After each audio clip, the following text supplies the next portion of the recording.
김민석 총리 후보자는 자료는 낼 만큼 냈고 의혹도 충분히 소명됐다고 주장했습니다. 하지만 야당은 구체적 증거 자료가 없다며 의혹이 풀리지 않았다고 맞서고 있는데요.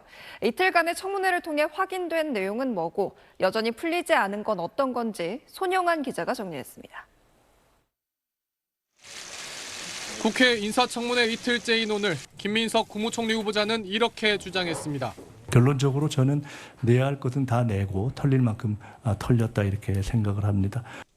이번 청문회에서 김 후보자가 미국 유학 시절인 2005년 10월부터 2008년 9월까지 후원자 강신성 씨에게서 매달 받은 450만 원의 성격은 확인됐을까? 김 후보자의 해명은 전 배우자가 강 씨의 배추 사업에 2억 원을 투자한 뒤 수익금 등으로 다달이 돌려받은 돈이라는 겁니다. 그런데 김 후보자는 증언의 입증 자료는 별도로 제시하지 않았습니다. 증거 자료를 제공할 수 있는 내용이 아닙니다.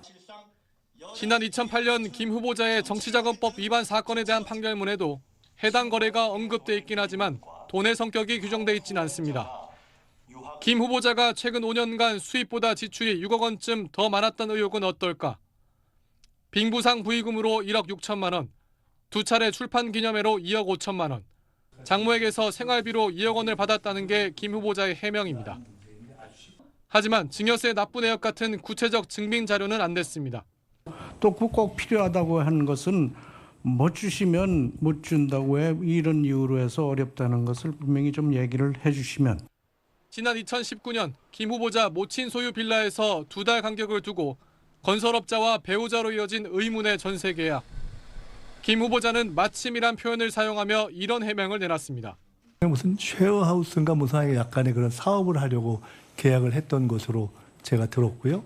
그 집이 좀 낡고 수리비도 많이 들고 해서 적당치 않다라고 판단하는 본인의 판단과 마침 지금 저희 아내가 그 경기도에서 서울로 와야 되는데 김 후보자는 과거 총리 후보자 등의 관례에 따라서 제출할 자료는 다 냈다는 입장입니다. 하지만 증언을 뒷받침할 객관적 증거를 국회에 제출했어야 하는 것 아니냐는 지적도 제기되고 있습니다. SBS 손형환입니다.